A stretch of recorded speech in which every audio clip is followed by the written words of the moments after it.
tal? Sean todos bienvenidos a la tertulia de actualidad de Televaldepeñas un jueves más. Hay dos momentos clave en el calendario anual de los ayuntamientos y es la aprobación de las ordenanzas fiscales para el año siguiente, lo que son los tributos que pagaremos en el ejercicio posterior, y la aprobación del presupuesto general del municipio. En Valdepeñas y en la mayoría de localidades de nuestro entorno estamos en ese paréntesis, estamos entre la aprobación de la política fiscal de 2022 y la aprobación del presupuesto general. Ya hablábamos la semana pasada, nuestros invitados comentaban lo que se había variado esencialmente respecto de las vigentes ordenanzas con respecto a las que pagaremos en el próximo ejercicio, y básicamente se opinaba sobre la ampliación de la bonificación del IBI, del incremento conforme al IPC de la depuración, de la tasa por depuración, y la recuperación del pago de tasas por terrazas de los bares y por la recogida de basuras que habían estado congeladas, o mejor dicho, sin liquidar en los ejercicios de 2020 y 2021. Hoy nos acompaña el teniente de alcalde portavoz del equipo de gobierno del gobierno de Jesús Martín en nuestro ayuntamiento, Francisco Delgado Merlo. ¿Qué tal? Buenas tardes, Julián. Encantado de estar aquí con vosotros. Y el profesor de Filosofía, Ángel Luis Rivas Lado, profesor del Instituto Gregorio Prieto, una vez más con nosotros. Ángel. Encantado de estar contigo, igualmente.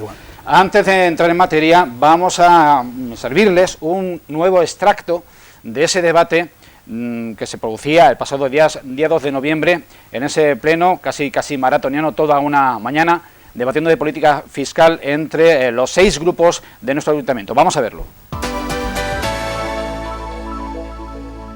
El desacuerdo ha persistido por la propuesta de recuperación del cobro de la tasa de las terrazas de los bares y restaurantes por la misma cuantía que tenía en 2019. Hay que recordar que con la llegada de la pandemia se decidió inicialmente una reducción del 50%, para poco después acordar la exención total.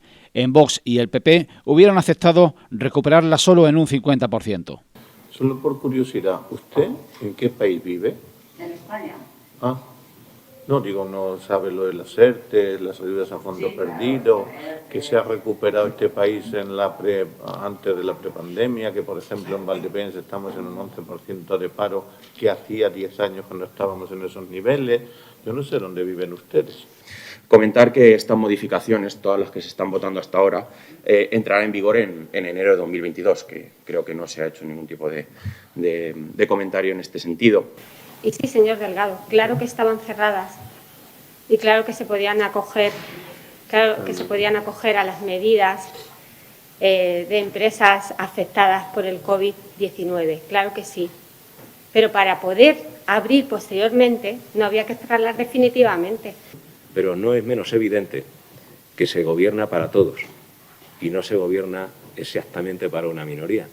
Y en este caso no es menos cierto que muchísimos negocios de la hostelería, por fin, y en eso tenemos que estar contentos y agradecerlo, han recuperado su actividad y siguen ocupando el dominio público. Tampoco ha habido sorpresas ante la propuesta del equipo de gobierno de revisar el precio de la depuración de aguas residuales aplicándole el IPC. De nuevo, el concejal de Podemos ha vuelto a señalar la discriminación del paraje del Peral.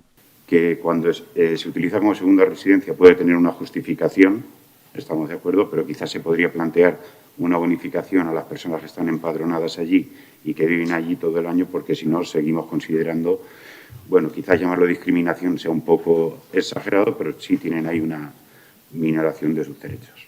El que se va a vivir al Peral, que es libre de hacerlo, pues si el costo del servicio allí vale eso es lo que hay que cobrar. Por lo tanto, no es una arbitrariedad de por qué ni un agravio comparativo, esto es una tasa. Aquí viene otra subida. Menos mal que para la subida no han cogido la inflación anual estimada del IPC en octubre de 2021, que es del 5,5%. ¿Qué va a pasar el año que viene, alcalde? Actualmente tenemos una deuda del 122%. El alcalde le ha contestado acusándole de defender por sistema a las empresas antes que a los ciudadanos. De todas maneras, doña Lola, estamos hablando de Valdepeñas, ¿eh? No, estamos hablando de Valdepeñas. Es decir, usted que defiende tanto los intereses de las empresas, que está bien, no pasa nada. Hombre, lleva usted toda la mañana haciendo eso, preocupado por los empresarios. Para Izquierda Unida, si el aumento se ajusta al IPC, la depuración de aguas residuales subirá un 3,3%, lo que no obedece al coste real del servicio. Alberto Parrilla ha pedido que se negocie con la empresa responsable de la depuración. Pocos años son los que el IPC es negativo y, por lo tanto, podemos decir que este convenio que se ha firmado con Aguas de Castilla-La Mancha hace que prácticamente todos los años veamos cómo los vecinos y vecinas de Valdepeñas tengamos que pagar en la factura del agua un poquito más. Y que resulta que pagamos la tasa de depuración más cara de toda la provincia. Venir aquí como que no sube la tasa y que solo es el IPC nos provoca una leve sonrisa, ya que constantemente ustedes engañan a los ciudadanos con proyectos que lamentablemente los acabamos pagando el doble o el triple, incluso a veces 4 veces más. Señora Cándida, la verdad es que tiene usted la cualidad de casi sacarme de quicio con ese cinismo. Por ejemplo, ¿quién le ha dicho a usted que el agua que sale de la depuradora no se puede utilizar para riego hoy? De hecho, hay algunos agricultores, que la compran.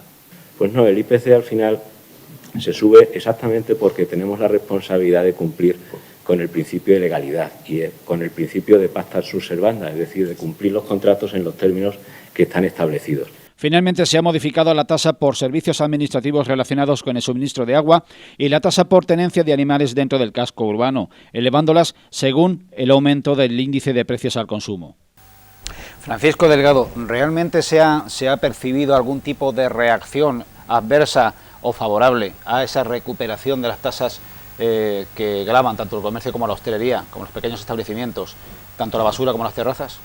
Bueno, desde el punto de vista personal, debo decir que yo no he recibido directamente ninguna queja ni contravención respecto más allá del debate del Pleno con relación a esta situación.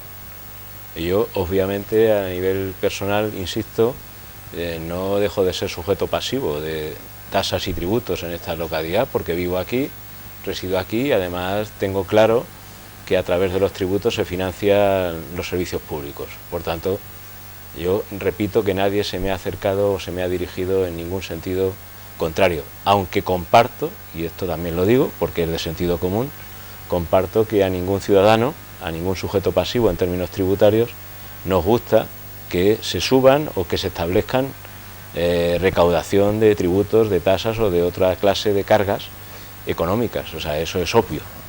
Por tanto, a mí me gustaría, si fuera sujeto pasivo, sinceramente seguir sin pagar. Pero eso es de sentido común. O sea, yo creo que nadie va a discutir eso. Otra cosa es que si planteo no satisfacer tributos o tasas, a la vez planteo o exija de las administraciones públicas recibir una determinada calidad de servicios públicos.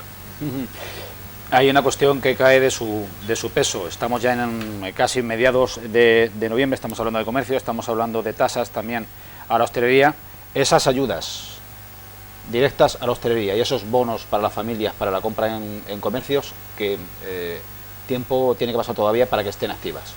Bueno, todo están en marcha, están los mecanismos de recogida de bonos y de solicitudes de subvención, están en marcha a través de la Concejalía de Desarrollo Empresarial. Me consta que con un desarrollo muy positivo, ha tenido una acogida muy favorable, aunque hubo ciertas reticencias al comienzo del proceso, quizá por desconocimiento o ignorancia, pero ha tenido una aceptación bastante importante y yo al final creo que va a suponer un revulsivo económico latente y claro para la economía del comercio y de la hostelería en esta ciudad. ¿Se espera, se prevé que se pueda agotar o por lo menos consumir la mayor parte del presupuesto destinado a las ayudas al comercio en forma de bonos a las familias? El deseo de la corporación, que es quien tuvo la idea de plantear este vehículo económico para la ayuda a los sectores de comercio y la hostelería, el deseo obviamente de la corporación es que efectivamente se agote. Una partida presupuestaria que tiene como destino ese fin concreto y por tanto eso es lo deseable. En cualquier caso, la responsabilidad de gobierno comienza y acaba en crear el vehículo, ponerlo en marcha y concluir el proceso. Si finalmente no se agota, no será por una responsabilidad intrínseca de la conducta del equipo de gobierno, sino porque parte de la sociedad de esta ciudad ha entendido o no ha agotado ese derecho que se le ha permitido. Lo ideal sería eso, En todo caso, siempre habrá que terminar diciendo que son recursos públicos, que si no se agotan para esta partida, obviamente entrarán en los presupuestos del año 2022 y siempre tendrán como destino el bienestar de la sociedad de Valdepeñas. Profesor Ángel Luis Rivas, no sé si apelar a tu punto de vista como contribuyente, a tu punto de vista como profesor de filosofía, para que plantees tus impresiones ante lo que has podido conocer y presenciar a través de la televisión sobre este debate presupuestario, o casi mejor, este debate fiscal. Bueno, yo soy un profesor de filosofía contribuyente, soy las dos cosas. Además, en mi condición de funcionario del Estado yo no me puedo escapar. Es decir, yo tengo una nómina absolutamente controlada por Hacienda y, en todo caso, pues... Bien, yo soy un... Se puede no serlo, pero yo soy un defensor del estado de bienestar, ¿no? Se puede no serlo. Yo, pues, en toda mi vida me he movido en el campo, digamos, el campo político de la izquierda, clarísimamente, y ahí sigo. Cada vez me siento más lejano de posiciones que podríamos llamar de extrema izquierda, aunque yo he tenido amigos, yo tengo algún otro amigo con los cuales hablo sobre la cuestión y con toda la cordialidad, gente absolutamente favorable al fuerte impuesto progresivo del que hablaba en 1848 Marx en el Manifiesto Comunista. A mí me parece una auténtica barrabasada, no el Manifiesto Comunista, que también, en muchos casos, pero yo soy defensor del estado de bienestar. El estado de bienestar es una construcción magnífica de los últimos 150 años en Occidente. El estado de bienestar no es algo, yo acostumbro a decir, no es algo ni como el paisaje, como el clima, hay que construirlo, hay que defenderlo, hay que sostenerlo, hay que mantenerlo, teóricamente y prácticamente, y por supuesto, en la sociedad actual en la que vivimos, en la configuración actual de los estados modernos occidentales, hay que pagar impuestos, esto está claro. Impuesto progresivo, no fuertemente progresivo, pero sí impuesto progresivo. Con relación al caso concreto de Valdepeñas, desde un punto de vista, si queremos, de filosofía política, práctica, aplicada, hay que aplicar siempre las teorías políticas, o las teorías sociológicas y las teorías relativas a los tributos, a la teoría del Estado en general, a mi modo de ver, hay que aplicarlo a la realidad. Yo no me habría apresurado tanto, y desde luego en la tertulia de la semana pasada, los compañeros entrañables que participaron en ella, en cuanto les preguntaste, todos se manifestaron abiertamente dispuestos favorables a que había que empezar ya a pagar otra vez. Bueno, ese entusiasmo a mí me pareció un poquito extraño, como dice, me pareció un poco extraño. Yo habría esperado un poquito más. Yo, evidentemente, tras la situación en la que se ha estado, las empresas, los bares, las tiendas, parten de un déficit del último año y medio, un déficit de capitalización, vamos a decir, de ganancias, de ganar dinero. Yo habría esperado un poco más, a que se recapitalizasen un poquito más y en general a recuperar el nivel de imposición previo a la pandemia. Yo habría esperado un poco más. El PP, el Partido Popular y Vox eran, bueno, de la misma opinión, de haber recuperado a medio gas un 50% de la previsión de recaudación. Bueno, vamos, yo, con relación a las teorías de PP y Vox con respecto a los porcentajes en la intervención pública del Estado, yo no he terminado de entenderlo. Lo que se debería esperar de gente del PP y gente de Vox, que en cuestiones económicas están fundamentalmente del mismo lado, son pues, neoliberales, ultraliberales en algunos casos, excepto los que son abiertamente socialdemócratas, en la línea de los viejos montoristas, Montero es otro. Lo extraño es que andan pidiendo el 50%. Yo si fuese ellos, yo pediría el 100%, la exención total. Esto no puede ser, ellos mismos entran en una muy seria contradicción. Yo no veo por qué se ha de pedir el 50% y no por el 100%. No creo que sea tanto una cuestión de porcentajes, cuando sencillamente pues, intentar establecer una vuelta a la normalidad en términos fiscales, en términos impositivos, pero más paulatina. Yo le daría un cierto margen más antes de empezar a recobrar el nivel impositivo anterior. Francisco Delgado, impuesto de plusvalía. Se va a recuperar lo que hasta ahora llevamos hablado, pero el Tribunal Constitucional canceló, suspendió, dejó en suspenso la liquidación del impuesto de plusvalía. ¿Qué supone, recuérdenos, para las arcas municipales en Valdepeñas, el impuesto de plusvalía, que es lo que pagamos cuando vendemos algo que antes hemos comprado, en términos inmobiliarios, y si tenéis alguna garantía o certeza de cobrarlo ya modificado o si habrá un paréntesis en 2022, y en el peor de los escenarios, ¿cómo se supliría esa minoración del ingreso? Bueno, a grosso modo, en el presupuesto de este año, por ejemplo, el ayuntamiento tenía en torno, hablo de números redondos, de 1 millón de euros presupuestados para recaudar por esa tributación.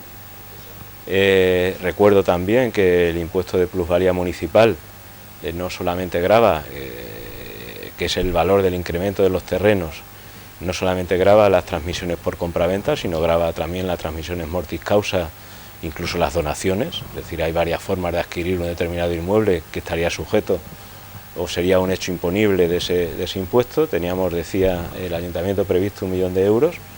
Para el próximo ejercicio, obviamente, siguiendo esa línea, a pesar de las incertidumbres legales que desde el 2017 el Tribunal Constitucional ha venido planteando sobre la legitimidad de ese tributo, tenía previsto una cantidad, o se iba a prever una cantidad similar, y obviamente ha generado una casuística muy singular la anulación por parte del Tribunal Constitucional de determinados preceptos de la ley. La preocupación desde el punto de vista municipal, exactamente hay recursos económicos, este ayuntamiento está dotado económicamente para atajar esa problemática sin tener zozobra en su presupuesto, es decir, no es un impuesto que vaya a generar una condición relevante o manifiestamente relevante sobre las partidas del presupuesto, sin dejar de decir que tiene, obviamente, desde el punto de vista cuantitativo, su incidencia. Estamos hablando de un presupuesto de 30 millones de euros y estamos hablando de 1 millón de euros, que obviamente es un porcentaje relevante. Sin embargo, el principio de seguridad jurídica es el que debe de regular o debería de regular el comportamiento de las conductas de las administraciones públicas.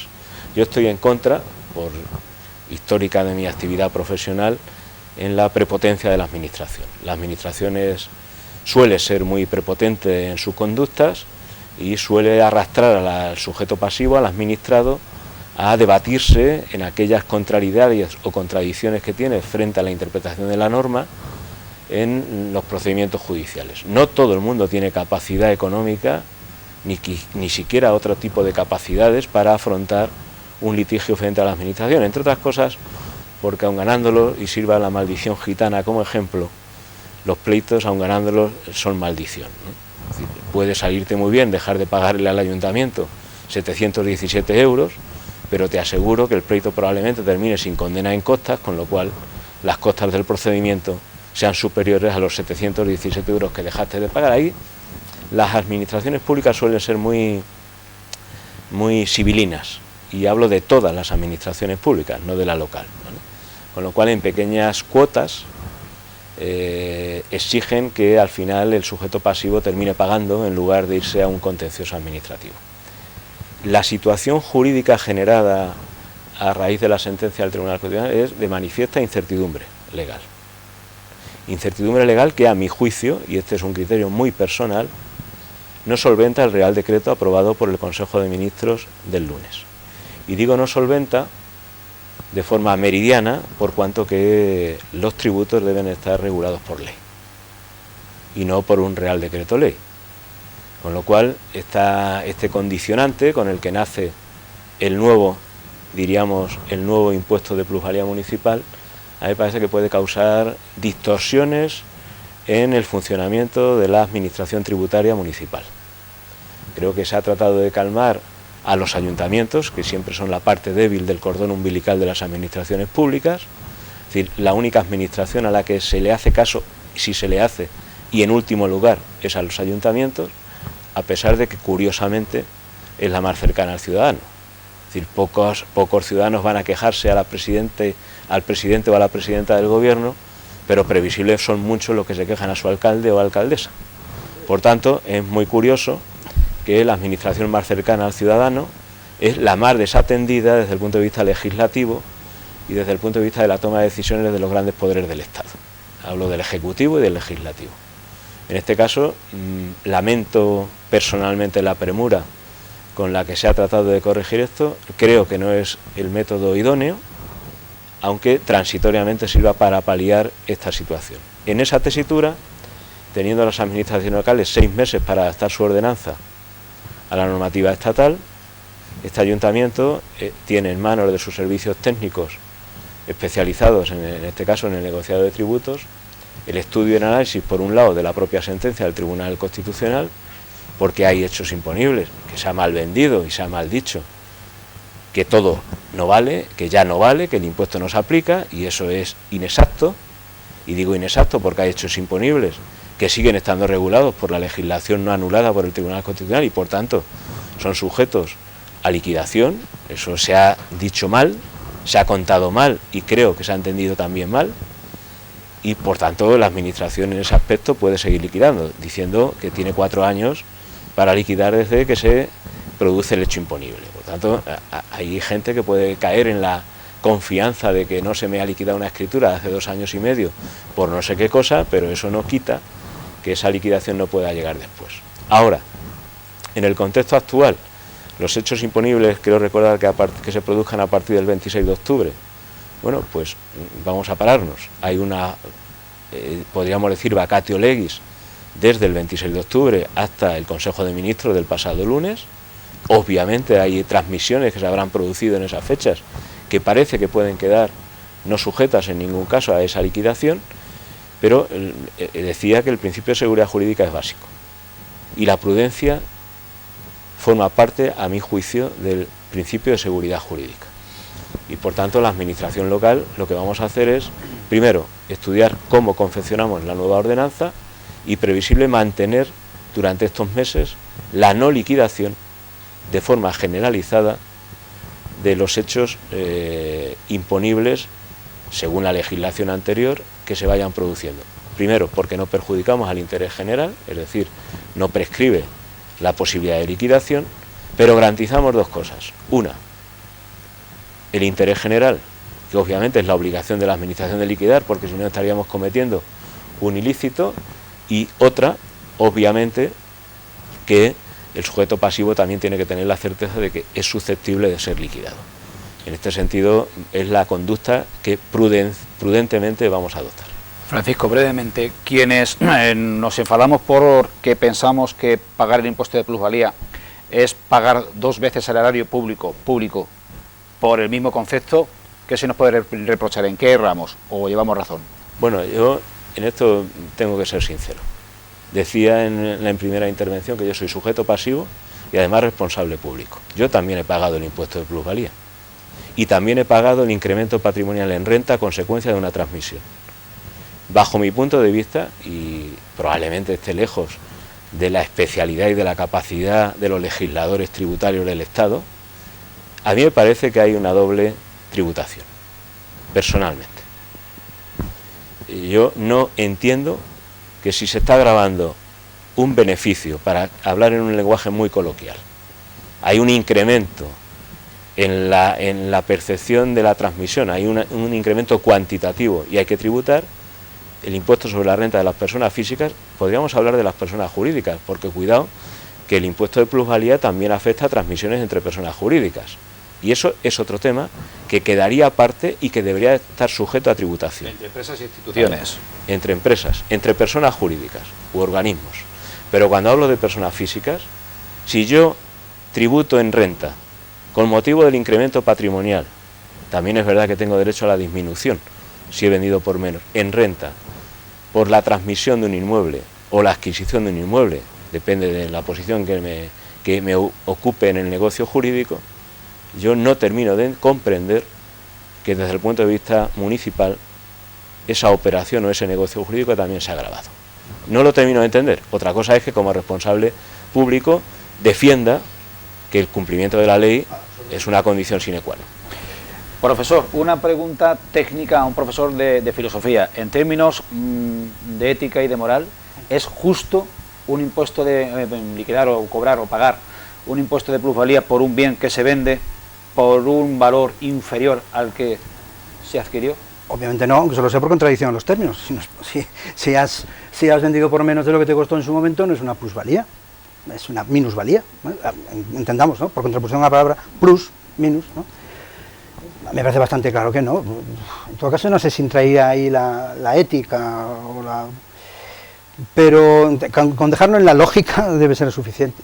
En todo caso, después de la lección magistral que acaba de dar don Francisco, no sé si te puede llamar Francisco. después de la lección que acaba de dar Francisco, la verdad es que muy poco más hay que decir. Me pareció realmente muy interesante. Yo estoy viendo al alcalde de Valdepeñas ahora mismo, el próximo alcalde de Valdepeñas lo estoy viendo. A poco que se quisiera presentar, me parece a mí que aunque solo sea por el soporte teórico que hay detrás de su discurso, me parece magnífico. Es miembro del Partido Socialista, pero yo he visto un socialista liberal, bastante liberal, y me parece una situación muy interesante.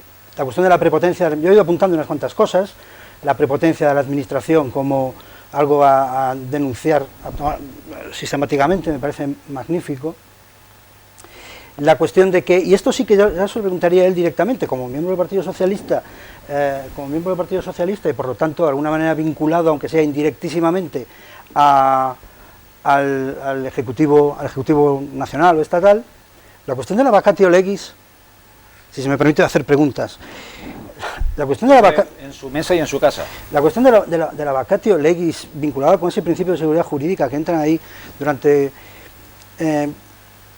esto, ¿cómo habría que reclamárselo al Ejecutivo Estatal? ¿De qué manera no habría que hacerles ver claramente que no se puede tener así a la ciudadanía, a la administración, a ustedes, a los ayuntamientos? Yo soy bastante municipalista en este sentido. Yo creo que al final la unidad básica de relación política tiene que ser el ayuntamiento. Y yo creo que efectivamente se le pone a ustedes a los pies de los caballos, en muchos casos. 1 millón de euros de menos. Es una salvajada, ¿no? Está planteado. Francisco. Bueno, como comprenderás, Ángel, lo más cómodo para la política municipal y para la gestión de los recursos públicos desde el ámbito de un ayuntamiento, lo más cómodo es no recaudarle a tus propios ciudadanos. Es decir, si el 1 millón de euros me viene vía presupuestos generales del Estado, claro, yo me quito ser incisivo respecto de mis ciudadanos, sí, me quito la presión social que puede generar la obtención de determinados recursos y por tanto yo estoy encantado de la vida. Pero a la misma vez de lo que tú decías, o sea, yo soy defensor absolutamente, y no puede ser de otro modo, del principio de legalidad, sobre todo cuando la legalidad está vigente, ¿vale? ¿Dónde viene la injusticia de la vacatio legis? Para mí la injusticia de la vacatio legis, primero, parte de aquellos que durante un periodo determinado no van a pagar. Eso me parece por principio injusto, pero también conozco que las leyes tributarias no pueden tener efectos retroactivos, como le sucede al derecho penal sobre aquellas reformas que en todo caso sean aplicables con carácter retroactivo si benefician al rey. Por tanto, en este caso, yo no estoy de acuerdo en que nadie tribute durante unos 2 semanas o 3 semanas. Es que estoy de acuerdo que tributen del modo que la nueva norma establece. Por tanto, cuando hablaba de la seguridad jurídica es que a mí me queda todavía la duda por la premura con la que los acontecimientos se están produciendo de si determinadas personas que durante 11 días, y en España pueden ser millones de operaciones, van a dejar de tributar. Porque entre otras cosas me preocupa mucho que por qué el que adquirió por herencia o por donación un inmueble el día anterior a la sentencia publicada del Tribunal Constitucional sí pagó, y el que adquirió mortis causa o por donación un inmueble al día siguiente sí paga. O sea, a mí eso como principio básico, y yo me alejo de conceptos tan políticos como tú utilizas, ¿no?, del liberalismo y no sé qué, y me aplico una cosa que la edad me viene asentando con facilidad, y es el sentido común y la lógica. Yo en política municipal, la ideología, salvo en una cuestión que tengo clara, que son servicios sociales, que ahí hay que estar, son servicios esenciales, y ahí nos distingue las políticas de izquierdas y las políticas de derechas, en una franja muy amplia del espectro de la gestión municipal, en esa franja es sentido común. Es sentido común, y en esa parte yo tengo claro que aplicaría conductas ciertamente rebeldes respecto de la legislación. Antes de que vayamos al descanso, y por satisfacer mi curiosidad personal que me viene rondando por la cabeza desde que iniciamos el programa, hace muchos años, o hace algunos años, el gobierno municipal, ya con el alcalde Jesús Martínez en la cabeza, aprobó una exención, una bonificación de hasta un 95% del impuesto, de la liquidación del impuesto de plusvalía, cuando lo que se heredase causa mortis que comentabas, fuese la vivienda habitual. Sí. ¿Continúa en vigor esa medida? Sí, esa medida continúa en vigor y no hay ningún problema. Los problemas que ha suscitado esas liquidaciones han nacido siempre del desconocimiento del sujeto pasivo, porque había que hacerlo y manifestarlo expresamente. Es decir, cuando presentas la solicitud a liquidación del impuesto, Si no, por debías de manifestar que el inmueble transmitido era la vivienda habitual y además tenía un periodo establecido, porque claro, si no se presta, tampoco nos engañemos, ¿vale? No nos engañemos en esto porque creo que vivimos todos en la sociedad.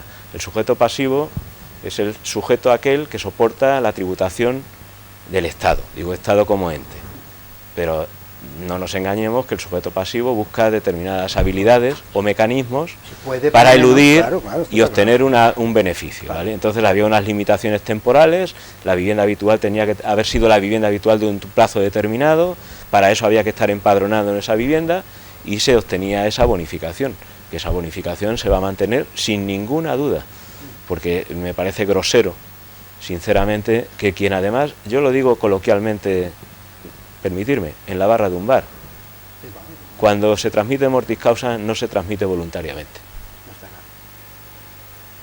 Quien transmite lo transmite forzosamente porque estoy seguro que nadie quiere fallecer.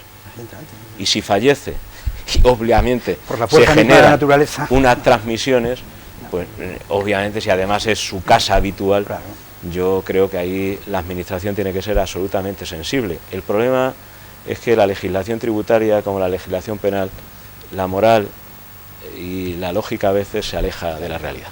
Bien, estamos hablando de impuestos, de tributos municipales, los que pagaremos, los que se nos cobrarán en 2022, y esos tributos pues sirven, esta recaudación, en ese caso los recaudados en 2021, en el año en que estamos, servirán para definir lo que el ayuntamiento va a hacer en forma de servicios, de infraestructuras, de nuevas obras en el año próximo, y eso queda dibujado, queda definido por los presupuestos municipales que estarán próximos a ser sometidos a debate y a aprobación, hasta donde el teniente de alcalde, portavoz del equipo de gobierno, nos pueda anticipar, pues es sobre esta cuestión capital en el interés municipal, por la que le preguntaremos en la segunda parte de esta tertulia. 5 minutos para visitar empresas y establecimientos y regresamos. No se vayan.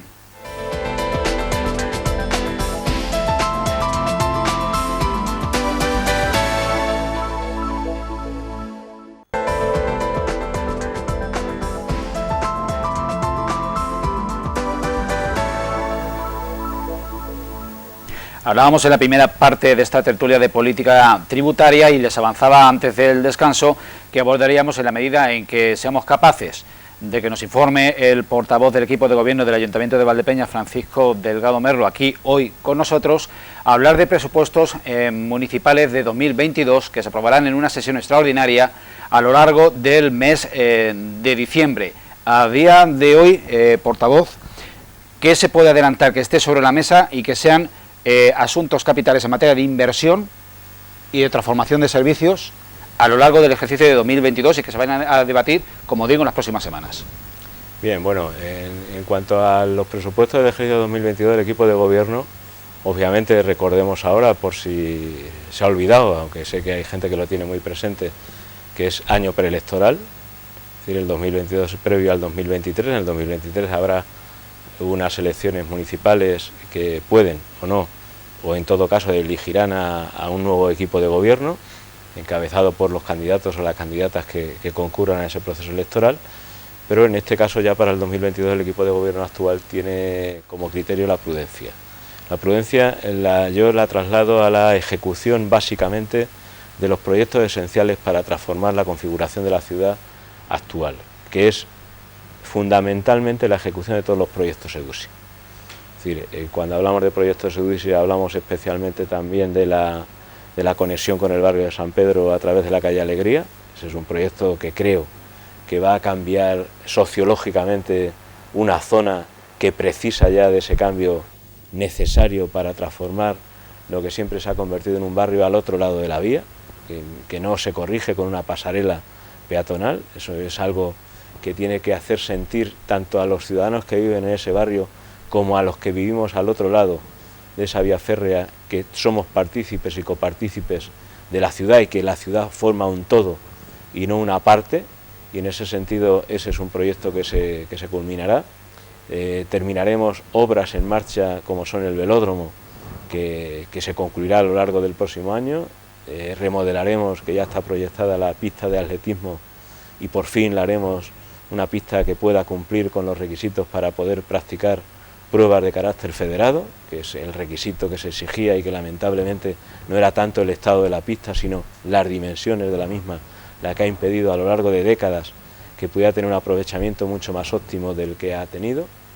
Concluiremos con la urbanización de la entrada de Ciudad Real y básicamente en eso se va a centrar el esfuerzo del presupuesto. Un presupuesto que quedará, a pesar de las críticas que se nos harán siempre desde la oposición, que legítimamente hace su función, quedará abierto a todas aquellas necesidades que de forma perentoria conlleven una modificación presupuestaria.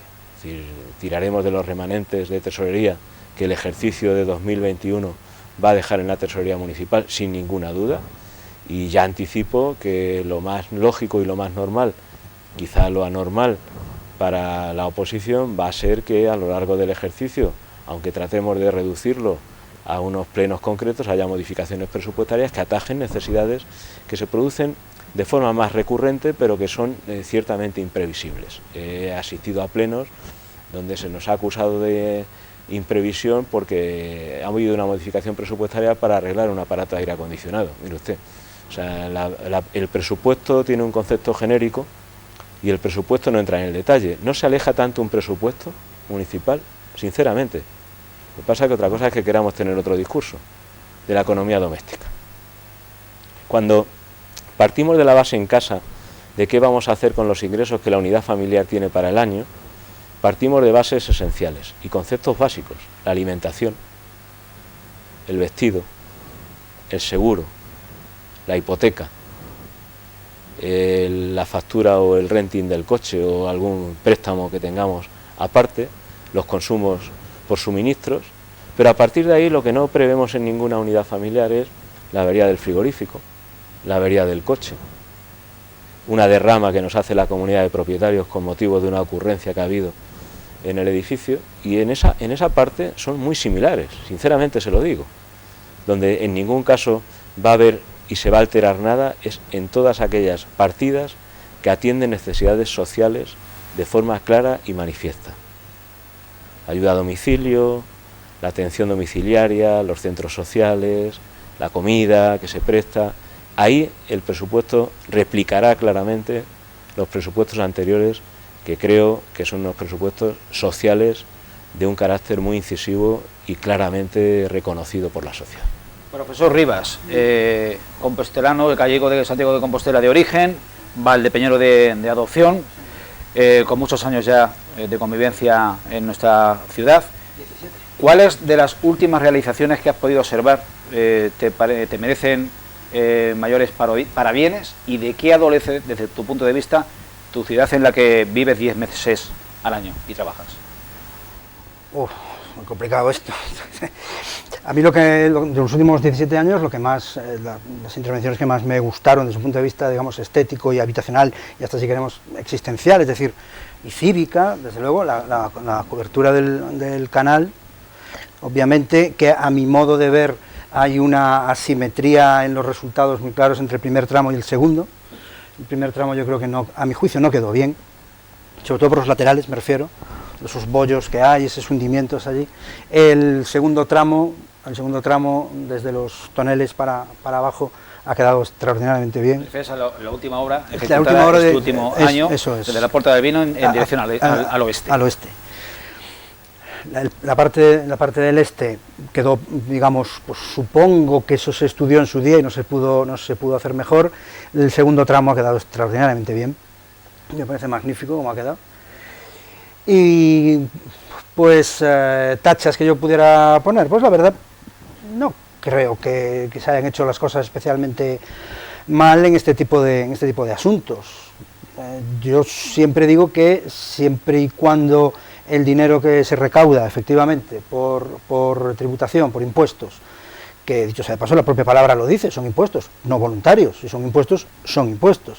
Siempre que se reflejen de manera clara en la vida de la ciudadanía, y la vida de la ciudadanía significa salir a la calle a pasear, o salir a la calle para ir al supermercado, e ir paseando, ir caminando, y yendo por lugares que sean agradables, bonitos, atractivos, prácticos, útiles y funcionales.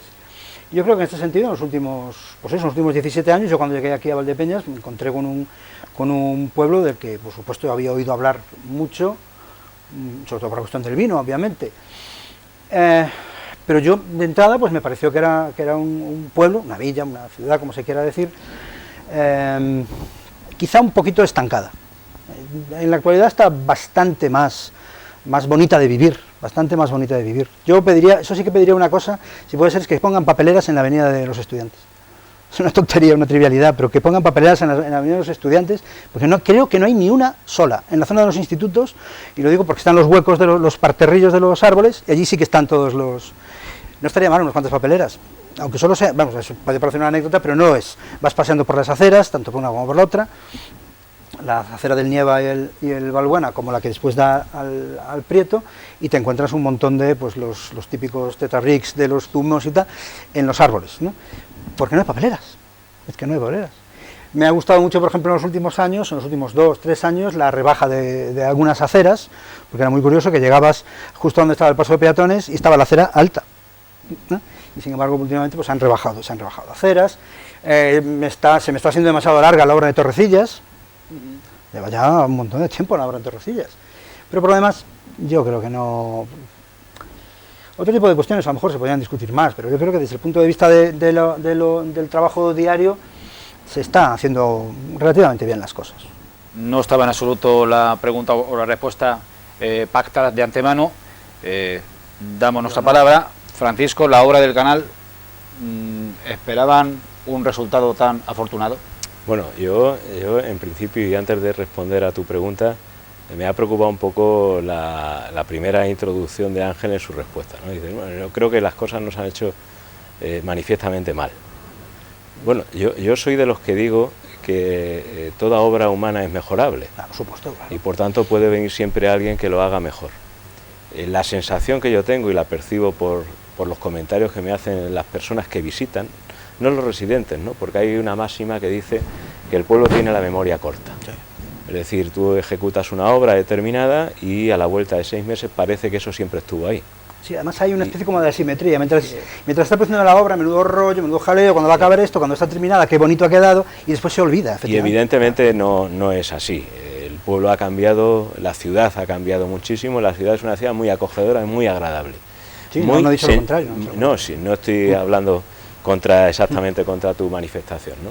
Yo me podría haber pedido un traslado hace años y no. Como dice a veces el alcalde, ¿no? Dice, si me miro en el espejo no me gusto, pero si me comparo, pues cuando nos comparamos con ciudades de esta provincia y algunas de otras provincias y vemos la evolución de la ciudad en los últimos 20 años, pero yo comparo ciudades de la provincia muy inmediatas, Valdepeñas es una ciudad muy acogedora, muy coqueta y muy sensible.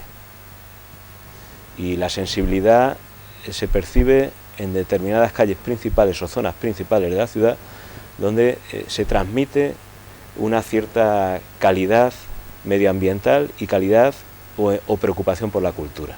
Hay esa sensibilidad. Tú te vas a otras ciudades, no voy a decir nombres, muy cercanas en kilómetros, donde puedes ver una ciudad que te puede resultar mejor o peor, con viales más amplios o menos amplios, pero que carecen de esa sensibilidad o de ese toque que la cultura impregna todas y cada una de las calles del casco histórico de la ciudad de Valdepeñas. Se ha urbanizado y se ha urbanizado bien lo que es el centro de la ciudad, y la última fase del canal obviamente rompe con la urbanización que se venía arrastrando desde el Parque del Este hacia la desembocadura del canal, pero ha pasado muy desapercibida y pasa muy desapercibido para el ciudadano medio conocer el devenir de la urbanización del canal. El canal es una preocupación y continúa siendo una preocupación para el equipo de gobierno. Yo viví 3 años justo encima del Manuel, justo encima del bar, justo en los años en que se estaba tapando esa...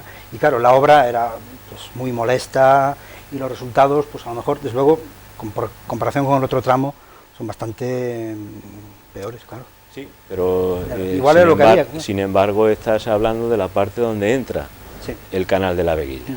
Ahí hubo que levantar los puentes, que es algo que la gente ya olvida. Sin embargo, en la primera fase que se cubrió en la parte que gobernaba entonces Rafael Martínez de Carnero, el Partido Popular, la primera fase entre la Puerta del Vino y Don Quijote, la rotonda de Don Quijote, en la calle Virgen, esa parte omitió una circunstancia relevante que ha pasado muy desapercibida. Las vigas que sujetan ese tramo del canal están hacia abajo. De tal manera que en una simulación, si hay una avenida de agua que entre desde el Parque del Este y ocupe o cubra el caudal completo del canal, al chocar contra las vigas que hay debajo, lo que hacen es un efecto rebote, crean una bolsa de aire que impide que el agua siga discurriendo canal abajo, con lo cual la lleva hacia atrás y demás. Ese es el gran error técnico que se produjo en la ejecución de esa obra. Por eso en las otras fases, hacia el Parque del Este, se levantaron para que las vigas no hagan ese efecto. Error que se cometió, que se tuvo en cuenta la pluviometría de los últimos 50 años, cuando debe tenerse en cuenta la pluviometría de los últimos 500. Clima.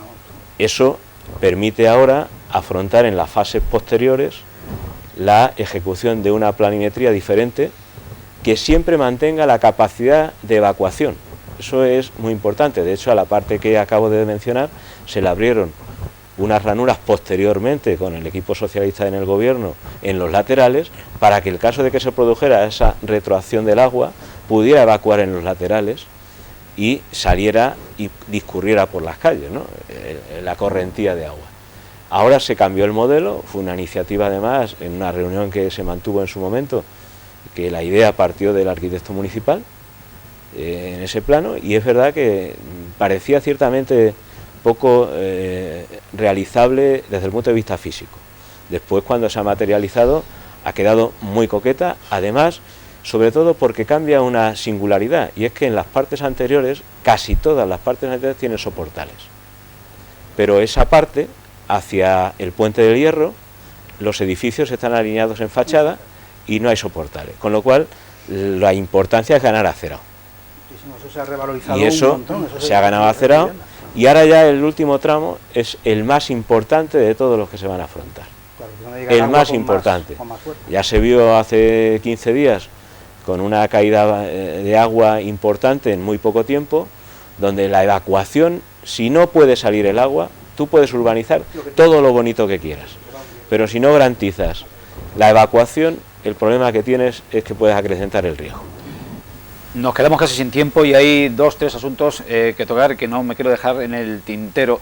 Hemos hablado de inversiones previstas en el EDUS y la Estrategia de Desarrollo Urbano Sostenible Integrado Valdepeñas-ON, cuyas realizaciones más importantes, aparte de la que hemos dejado atrás en este 2021, están por llegar en este 2022, y he echado de menos, Francisco, una de ellas, que no es una cuestión menor, el albergue del Cerro de las Cabezas.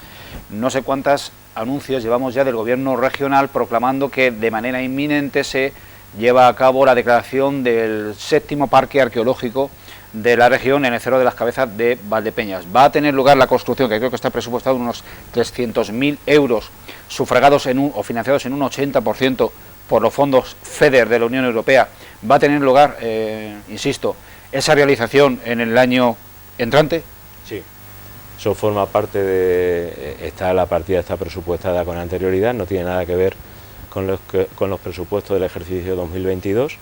Eso se va a ejecutar, es un compromiso adquirido en el reconocimiento de fondos europeos y por tanto sí que se ejecutará. Por cierto, construcción que nada tiene que ver con la clasificación o calificación del parque arqueológico, pero es obvio que sí que ahora va a llevar la necesidad y la perentoriedad de ejecutarlo. Estaba proyectado con anterioridad y se asumirá. Más cuestiones en estos 10 minutos finales, extramunicipales, pero que afectan al municipio, porque afectan a la localidad y a la población.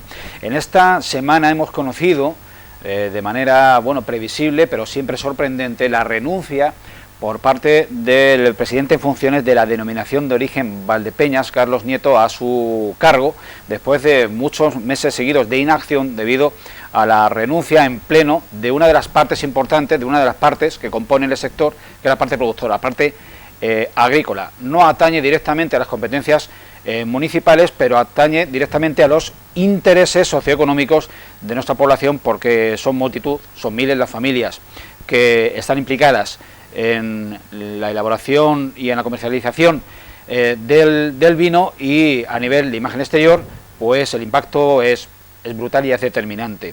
Opiniones acerca de qué es lo que se debe venir a partir de ahora con una denominación de origen que sigue como figura de calidad regida directamente por el gobierno regional, pero con un subconsejo regulador o una asociación interprofesional, como le queremos llamar, fallida después de 52 años. Precisamente, a título de anécdota, el Consejo Regulador de la Aldeo Valdepeñas, posterior interprofesional, tiene la misma edad que quien habla. Y, bueno, pobrecilla. Es hasta cierto punto. ¿Cuántos? Podemos bromear, 1968. Podemos bromear con la cuestión, pero gracia tiene poca. Ninguna. Bueno, Francisco. Yo personalmente, decirte, Julián, que eres de buena cosecha. ¿De qué año era? Eres de buena cosecha, esa es la primera apreciación Yo personal soy del 68, que te podría decir. En este caso, desde el punto de vista personal, y ahora permitirme hasta donde pueda ser percibido de esta manera, que las manifestaciones que haga las haga a título personal y no como responsable ni teniente de alcalde. Yo lamento profundamente por haber nacido aquí, por tener toda mi familia aquí, por tener relaciones estrechas a través de mi familia con el sector vitivinícola. Lamento profundamente la situación de la interprofesional, como se llama ahora, porque parece que hay que distinguir entre la interprofesional y la denominación de origen. Pero la Vox Populi no ha olvidado y sigue denominando Consejo al final, Regulador. Al final es lo mismo, ¿no? La Vox Populi. Llevábamos años, tuvimos años donde hemos conocido a algunos ya que tenemos alguna edad más que tú, que era la denominación de origen. Tuvimos que soportar la crítica penosa respecto a la calidad de los vinos de Valdepeñas. Éramos unos vinos entonces, y te hablo ya de 40, 50 años, donde no teníamos el respeto del consumidor, eso hay que decirlo. Ha costado décadas recuperar parte de ese prestigio, y creo que legítimamente y de forma honrosa, y también con alguna que otra excepción en cuanto a nivel industrial, que hay que reconocerlo, porque si no, uno no reconoce que sus hijos son altos y guapos, pero algunos también tenemos, o hijas, que son menos altos y son menos guapos, pues también hay que decirlo. Tenemos algunos hijos o algunas hijas que son menos altos y menos guapos, y que quizá en este periodo, quizá en una época, vamos, no quizá, exactamente en una época reciente, incluso algunas cosas están judicializadas respecto del uso de la denominación de origen con fines comerciales y por tanto lucrativos, pues ha perjudicado gravemente a la... Y hablo, insisto en esto y lo quiero dejar claro desde el punto de vista personal, y creo que lo comparten conmigo una gran mayoría de la sociedad de esta ciudad, han perjudicado enormemente algo que había costado ir recuperando en los últimos 15 años. Todos, en este caso, somos víctimas de un modelo productivo que para mí es absolutamente irracional. Y cuando digo irracional es que hace 25 o 30 años yo empecé a escuchar que por arrancar cepas en vaso, porque había exceso de producción, se subvencionaba al agricultor. Yo tengo familiares directos que fueron en su momento beneficiarios de aquel arranque. En la mayoría de los casos, como eran pequeñas producciones, porque la edad de mi tío, la edad de tal, no había hijos que siguieran, se beneficiaron de aquello, pero luego descubro... La reestructuración del viñedo a la misma vez que en la misma oficina, permitirme el símil, pues la misma administración, subvencionaba también a otro tipo de agricultores, obviamente no el pequeño agricultor, que plantaba espaldera y en regadío. Claro, 30 años después, o 20 años después, 25 años después, lo que seguimos teniendo es un exceso claro de producción. Pero yo me senté hace 25 años en un consejo de administración de una empresa de esta ciudad, cuando hace 25 años tomábamos un café y pagábamos el café y dejábamos unos céntimos de propina al camarero. Estamos hablando de la época de la peseta. Y cuando me siento de secretario en ese consejo de administración, hablo de hace 25 años, a mí me llamó mucho la atención. Me llamó mucho la atención porque las discusiones económicas respecto de la cuenta de resultados de la empresa se medían en céntimos. Y no es una empresa del sector... Céntimos de pesetas. En céntimos de pesetas. Y no es una empresa del sector vitivinícola, es otro tipo de empresa.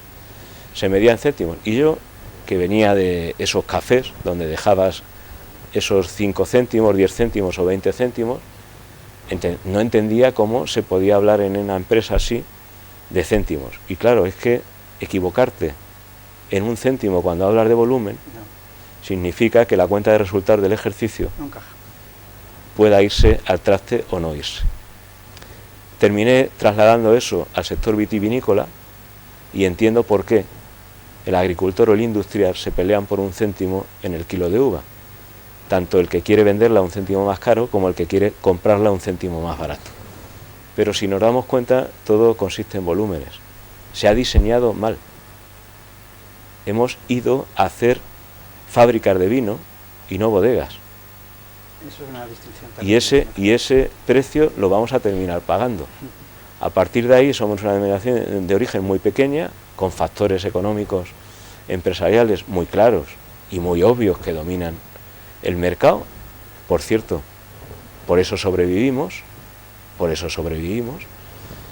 pero es preocupante la situación. Yo viví personalmente, desde el punto de vista personal, una anécdota con una bodega que se llamaba Luis Mejía. Quizá hay gente que me escuchará y no la recuerde, pero Luis Mejía era hace 40 años, 35 años, como el Félix Solir de ahora, por hablar en términos que podamos entender todos, ¿no? Y un trabajador de a pie, un trabajador del embotellado. Luis Mejía estuvo en suspensión de pagos 15 años. 15 años. Y aquel trabajador me dijo una cosa que no se me ha olvidado nunca. Me dijo, qué grande tenía que ser esto para aguantar 15 años muriéndose.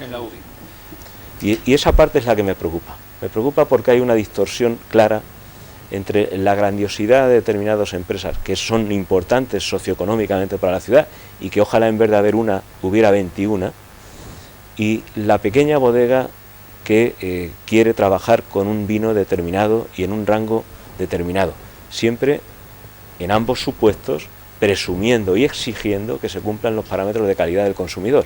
Esto es absolutamente claro. Y luego la confusión del productor. Al productor se le ha arrastrado a que la única manera de sostener su explotación es con volumen. Y para mí eso es un error. Vuelvo a apelar, profesor, a tu perspectiva manchego-galaica. Yo llevo 17 años aquí, ya lo he dicho en varias ocasiones, y yo siempre que voy para Galicia, me reúno con mis amigos o hablo con la gente. Pues hay gente que a lo mejor me encuentro con gente que hace tiempo que no me ve y me pregunta ¿dónde estás? Pues yo llevo 17 años en Valdepeñas. Y la gente inmediatamente identifica a Valdepeñas con vino, sí, pero no con buen vino, ¿eh? No con buen vino. Vino peleón de mesa para mezclar con gaseosa y todo esto. Y esto a mí me resulta especialmente doloroso tener que explicarles en muchas ocasiones. Hay que decir que no se corresponde con la realidad. Efectivamente, es decir, que no, claro, que pero la memoria que tiene la gente de la palabra vino, de la expresión vino de Valdepeñas, aún sigue siendo esta. Hablábamos hace como 15 o no sé, 20 y tantos días. La comparación con La Rioja, Valdepeñas sigue saliendo muy perjudicada en ese sentido. Con respeto, Rioja es al vino lo que Hollywood al cine. Se hace el mejor vino del mundo y el peor también. Bueno, evidentemente, muy bien. Bueno, pues que sea aquí también, ¿por qué no? Si hacemos uno muy malo, pero también hacemos uno buenísimo, pues mira que bien, estupendamente, ¿no? Yo quiero, ya yendo a mi negociado, voy a decir una expresión latina que la utilizó en su día Søren Kierkegaard para un libro entero, In vino veritas. En el vino está la verdad. Yo no sé si es verdad o no, que en el vino está la verdad, pero queda bonito. Yo se lo recomiendo a la gente de los bares que se lo pongan en un tipo de cartel, In vino veritas, y es una pena. Si yo llego a saber, habría traído otros. En Valdepeñas hay gente que sabe leer Anacreonte en griego, ¿no? Estoy seguro que estamos pensando en la misma persona. Anacreonte, en las Anacreónticas, le dedica una buena cantidad de versos a la necesidad absoluta de recuperar mantener y recuperar la relación del ser humano con el vino, y que esto en Valdepeñas tendría que ser un dogma de fe. Las anacreónticas están publicadas en español en varias ediciones. Pasamos directamente al epílogo. Sí, además es que al final resulta que va a ser... Necesito después un minuto para despedir la mesa y para hacer 2 reflexiones. Correcto. Antes de cortar. Bueno, pues va a ser una cosa muy sencilla. En su alocución inaugural a los ciudadanos de 4 de marzo de 1801, es decir, la primera toma de posesión de Thomas Jefferson como presidente de los Estados Unidos, voy a saltar, voy a leer un poco más, pero además es que aparecen ciertas cuestiones que de alguna manera tienen que ver con esto. Dice: yo creo que Thomas Jefferson es el estadista más importante de la historia después de Pericles, excepción hecha de Pericles. Dice: hallándome a punto de tomar posesión, conciudadanos, de tareas que abarcan todo lo querido y valioso para vosotros, es adecuado que comprendáis aquello que considero principios esenciales de nuestro gobierno y, por consiguiente, pautas configuradoras de su administración. Los resumiré al máximo formulando el principio general, pero no sus limitaciones. Justicia igual y exacta para todos los hombres, fuere cual fuere su estado o convicción religiosa o política. Paz, comercio y amistad honesta con todas las naciones, aunque sin enredarse en alianzas con ninguna. Apoyo a los gobiernos estatales en todos sus derechos, como las administraciones más competentes de nuestros asuntos domésticos y como los más sólidos baluartes ante las tendencias antirrepublicanas. Preservación del gobierno general en todo su vigor constitucional como áncora de salvación de nuestra paz en casa y de nuestra seguridad fuera. Una celosa custodia del derecho de elección por el pueblo, correctivo suave y seguro de abusos que son podados por la espada de la revolución allí donde no se ofrecen remedios pacíficos.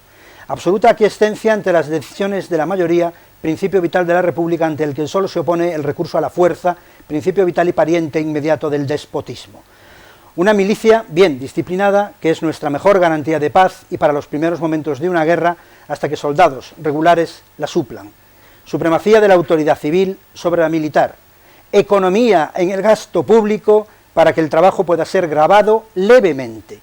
Pago honesto de nuestras deudas y preservación sagrada de la fe pública. Estímulo a la agricultura y al comercio como su servidor. La difusión de información y denuncia de todos los abusos ante el estrado de la razón pública, libertad de religión, libertad de prensa, libertad de la persona bajo la protección del habeas corpus y juicio por jurados elegidos imparcialmente. Estos principios forman la brillante constelación que nos ha precedido y guiado nuestros pasos a través de una era de revolución y reforma. La inteligencia de nuestros sabios y la sangre de nuestros héroes se han dedicado a su logro. Deberían ser el credo de nuestra fe política, el texto de instrucción civil, la piedra de toque para poner a prueba los servicios de aquellos en quienes confiamos. Y si en momentos de error o alarma nos alejásemos de ellos, apresurémonos a desandar nuestros pasos y recobrar el único camino que lleva a la paz, la libertad y la seguridad. Thomas Jefferson, 1801. Oportuno, como siempre, y dos ideas. En primer lugar, se están disparando, se están incrementando los contagios, de nuevo, en nuestra población, en nuestra comunidad autónoma y en nuestro país de coronavirus. Estamos abocados, ya se dice a día de hoy, que estamos iniciando la cuesta arriba de una sexta oleada. Tenemos que cuidarnos y extremar las precauciones. Nos hemos relajado en exceso y hemos confiado al 100% en unas vacunas que no son infalibles. Cuidémonos. En segundo lugar, cambio de registro total. Hoy, 11 de noviembre de 2021, Valdepeñas inicia la 15ª Feria de la Tapa, un evento que renace después del paréntesis del año pasado, que fue tremendo e infructuoso a todos los niveles. Visiten esos locales que desde hoy les llevan a cabo, les proponen ideas gastronómicas para conjugar y maridar con los mejores vinos de Valdepeñas, hasta el día 21. No se lo pierdan, no se lo pierdan. Y despedimos a Francisco Delgado Merlo, portavoz del equipo de gobierno del Ayuntamiento de Valdepeñas, encantados por tu siempre pronta respuesta a nuestros requerimientos, que tampoco son muy abundantes, pero siempre son determinantes y sustanciales. Pues muchísimas gracias, Julián. Ni son abundantes ni yo soy exigente con las exhibiciones públicas.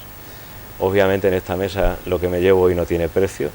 No conocí a Ángel, creo que me llevo un amigo. Un hallazgo. Y además lo que me llevo también es una preocupación o una inquietud, ¿no? Cuando hace la lectura de Jefferson de 1801 y nos vemos en el 2021, yo concluiría diciendo cuánto sin sentido común. Absolutamente de acuerdo. Y profesor, encantados como siempre. Gracias a ti, Julián. Hasta dentro de una semana, cuídense y un fuerte abrazo.